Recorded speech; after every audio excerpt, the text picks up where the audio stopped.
What's up, guys? Today I'm coming at you with a review of the Unkle Adams album, Planting Seeds. Now, hopefully, this guy needs no introductions. Uncle Curtis Adams is a Saskatchewan rapper who's pretty recently been getting a lot of hype in the underground hip-hop field. He seems to be getting a lot of recognition for his nuanced social themes in his rapping, and I think he's willing to go into other territories maybe most rappers wouldn't. Sometimes it seems like the only thing rappers these days care about are sex, drugs, hoes, jewelry. Curtis goes in a bit of a different direction. He's been compared to Eminem or Macklemore. Eminem more for his really ferociously fast flow, and Macklemore because he does dive into social issues. But I think if you really pay attention to him and try to absorb his messages, you'll see that if you were to make a chart where you have the similarities of Eminem on one side and the similarities of Macklemore, Unkle Adams would come in the overlap of those two fields. He does have some similarities to both, but I think he is his own unique animal. But the first track on this album is called Family, and right out of the gate he's really coming at you with some hard-hitting issues. He brings up the subject of dead relatives, how he wants to kiss his grandma, but I assume his grandma passed away. And I think this track does a good job kind of setting up the rest of the album and letting you know what you're in for. The beat is hard-hitting. The cool thing about this track is there's this farty bass line that kind of rides underneath the beat. I really love the way that he rides this beat on this song. It's really just about how family for him is a source of strength in his career. It's also about his decision to enter the rap game full time after what I assume was years of off the dome battle rapping. And he groups in friends here too. This song is really about all of his positive influences and people that believe in him, trying to press him on to something greater. That track segues into Airborne, which is a really interesting track because from what I can tell, it's told from the perspective of a radical terrorist group. I don't know specifically whether it's Al-Qaeda or ISIS, but right out the gate you have him in this quick interlude in the beginning of the track narrating what seems like a drone strike.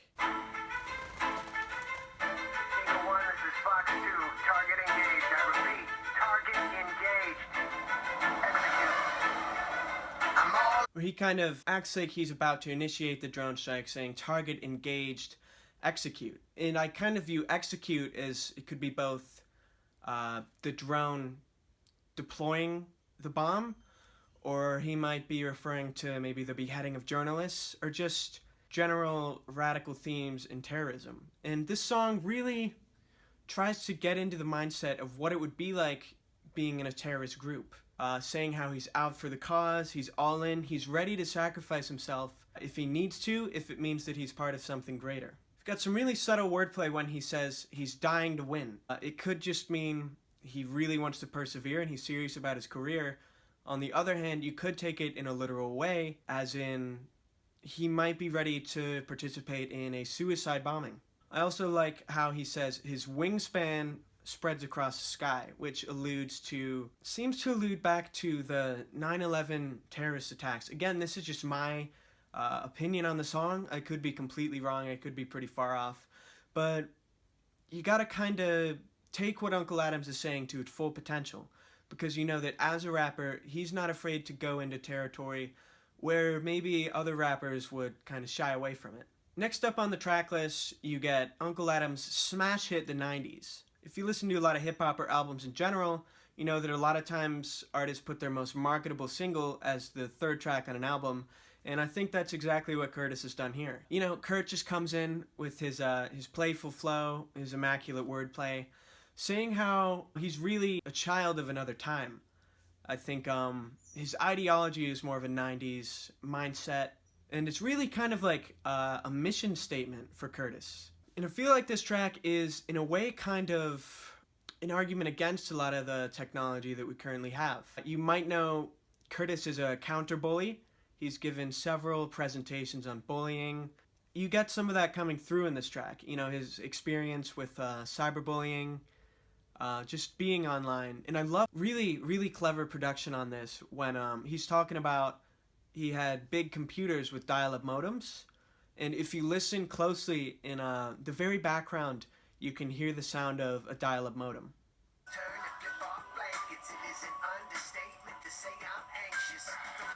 Next on our track list, we have When, where Unkle Adams talks about people around him kind of having misgivings about the direction he's taking his career, and also just about the difficulties of committing to his decision.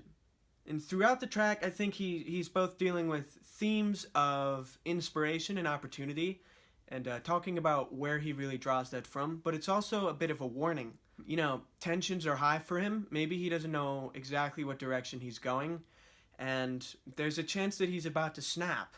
Whether that would result in violent action or radicalism like we saw on track 2, Airborne, is anyone's guess. But I think this is kind of Unkle Adams' cry for help, in a way. Once again, you have his crazy wordplay coming into play. Some really clever bars like, fuck you cunts, I'm about to strut, which is just super playful, fits perfectly with the theme. And he also says how when he's under pressure, he's not a crumbling crouton like many other rappers may be in the game. You see rappers like Future, for example, who's really obviously under the addiction of drugs, while Unkle Adams is fresh, he's clear, he's in it, he's aware, and he just knows what's going on. I love the kind of, what sounds like some African, maybe an African children's choir under the beat, just adding a little bit of ambiance, but also playing into the theme the album is carrying of revolution and destruction. Adams is kind of painting himself as the figurehead of this movement. Next up, we've got Can I Get a Witness? And at first I thought, maybe tying in with the theme, it would be that Unkle Adams went and committed some act of violence or terrorism, and maybe this would be some sort of skit where... But it turns out this is really Unkle Adams' LGBT rallying song, really. I could see this being played at pride marches, LGBT conferences. I am a little confused as to this track of whether there's some angle of satire in it. We know from Unkle Adams' previous tweets that he has had some criticisms against the gay community. This is honestly a lot to take in. The instrumental seems like it's kind of Kevin MacLeod inspired. Next on the track list is the track Nathan, which is about a boy named Nathan, which is probably one of the darkest tracks on the entire album. Now, it's no surprise that since Unk has already tackled themes of isolation, terrorism, loneliness, depression, school shootings are the next logical step. Unk talks about Nathan, the boy born with pigmentation, and how this pigmentation on his face, I'm not sure if the pigmentation means he's just African American, or there's some sort of birthmark or something, but you know, Nathan gets really bullied at school. There's some disturbing details. Adams mentions how one time it seems the boys in his class smear relish on his face. This prompts Nathan to kind of do a little digging at home, and Adams doesn't sugarcoat it. You know, Nathan's got plans of his own. He takes a Magnum from his dad and decides he's going to bring it to school. He's had enough of the bullying. He's kind of cracked. And he's walking down the street, and it starts to rain, which Unk says is metaphorical. You know, the cop tells him hop in the car, and Nathan starts telling this brave officer about his problems. It's a really bold track, I think, and I think you could see it from another angle. Maybe Nathan did actually follow through with his plans and committed a shooting, and this is just kind of his brain's attempt to gloss over the incident afterwards. Now, I don't doubt that on this song, Nathan is Unkle Adams, you know? I think he does a good job of putting himself into the characters that he raps about, and he always keeps that connection. The instrumental on this track, it sounds like it was taken from a Rap Battles of History video.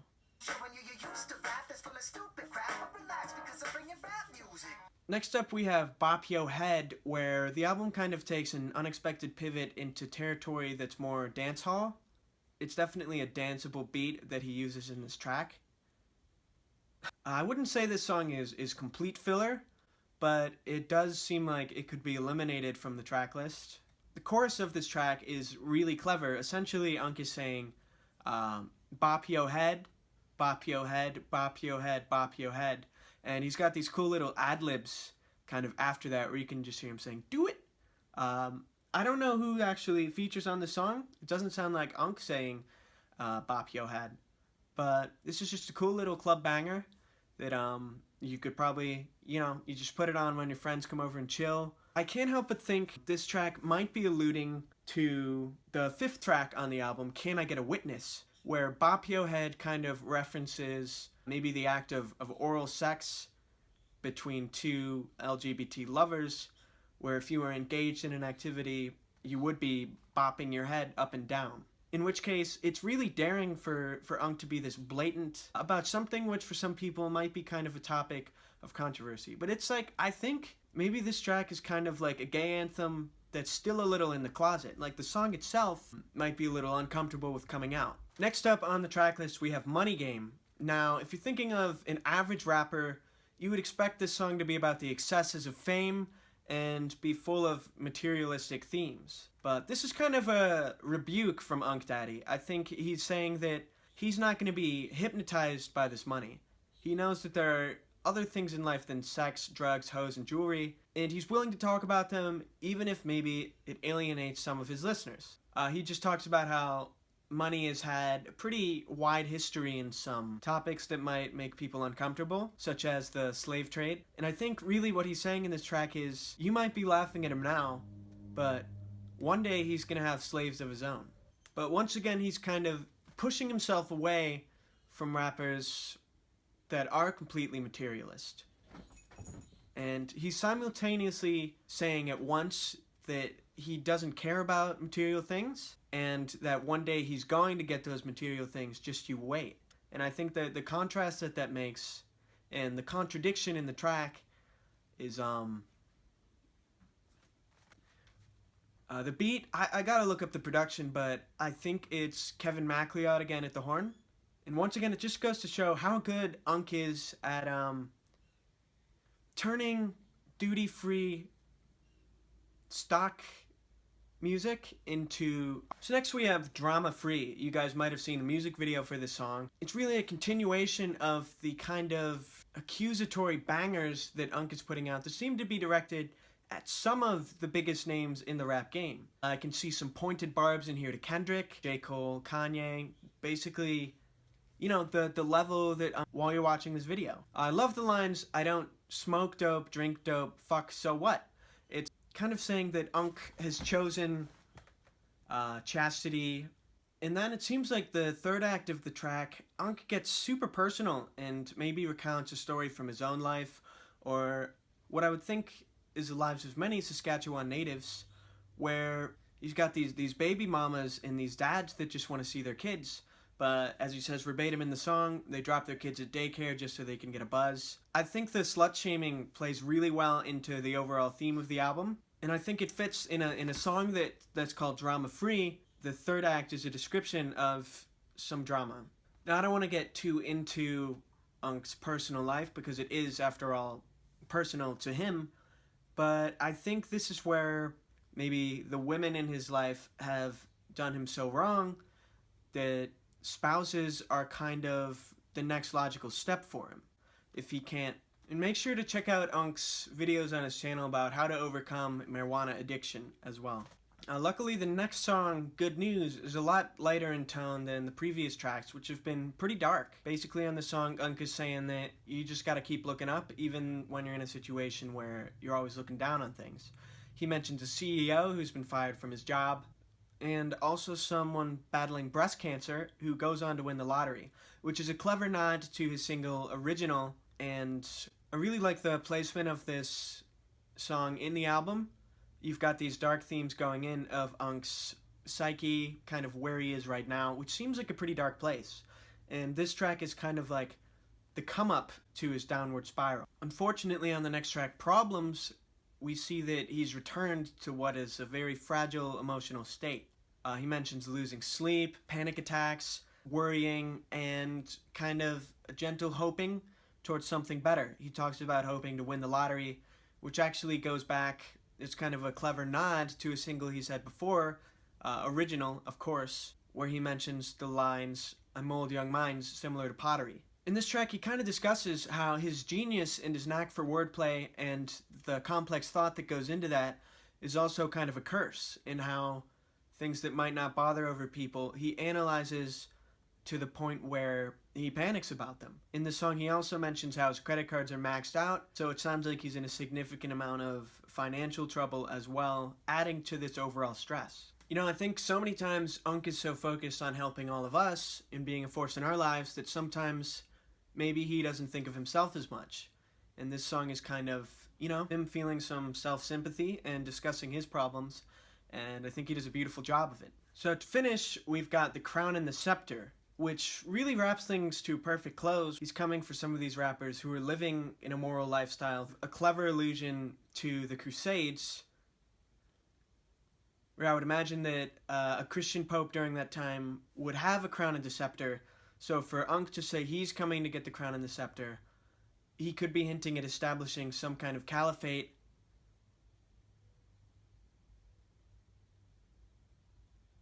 which, once again, I think thematically on this album, he's done a fantastic job. Everything kind of wraps up, it comes full circle at the end. You see his mindset, and I think it's safe to say that he's a violent man. He's got a lot of lust. He's passionate. You know, he's got ups, he's got downs. You know, he's got family, things happen to him. He wants to... His grandma passed away. He can envision himself in the shoes of others, and I don't think there's a limit to that ability for empathy for other people. The wordplay is nice. You've got some creative sampling. For example, you know, in the song Nathan, which is about a school shooting, Unc has littered the song with samples of like sounds of a gun reloading and bullets. On the song The 90s, we had the really clever, subtle use of the modem sample. I don't know if I mentioned before, but in Money Game, he actually has a cash machine opening and closing. I think the title Planting Seeds sums up perfectly what he's trying to do here. You know, each one of these songs is an idea that he can transmit to one of his fans, and from there it can germinate and live itself out in their lives. Alternatively, you could see this as a more literal interpretation, where he's quite literally passing, you know, his genetic material down to many people, and how he plants seeds in, you know, partners so that they can kind of carry on his legacy. Also, if you notice in the cover here, you can see that these are actually like treble clefs on the end of these plants. I think there's a lot of stuff people miss here, which is one, notice that it's the moon that's looking down on Unc. The sun is actually being blocked by Unc, and I think what this means to say is that your salvation lies in him, in Unc. And over here you have the devil and Satan in darkness trying to come down on you. But you also have the logo right across the moon, Unkle Adams, which hints to the fact that he is going through some darker things. Also, if you'll notice, he's actually holding a little sprinkler there, and he's watering the plants. So it's quite amazing, really, that seeds in this context, it could mean, you know, the ideas. He's planting these ideas in the ground, and so by watering them, it means that he's strengthening the ideas, he's giving people inspiration, and he's having an effect on the entire world. And I don't know if you've noticed, but this region here is kind of like, on the map, it would be Jordan or Syria. As you know, the Middle East right now is in kind of a rough situation socially, and I think what this water hints to is maybe a darker meaning of drone strikes. Like, he's deploying these drones, and essentially he's trying to eradicate this entire region. Whether he's trying to eradicate, you know, Muslim terrorist groups in the country, or maybe he's eradicating groups fighting that terrorism itself. Overall, I think if you're going into this album, if you're an Unkle Adams fan, you know what you're going to get. You're going to get lots of critical thought, some thinking with some fun little bangers interspersed there too. You're going to get some dark themes, school shootings, cancer, the lottery, dead relatives. You're also going to get a few pointed rebukes about where the rap game is right now. And I think being a battle rapper, he really has the perspective to know these things. You're not just listening to some amateur. Like, if you listen to the song The 90s, this guy's been doing this for a long time. He knows what he's doing. He quit his original career to start an even more original career. That's going to be all. Let me know what you thought of this album. I'm pretty much floored. I'm feeling a strong 8 to a light 9, and I really can't wait to see what Curtis does next.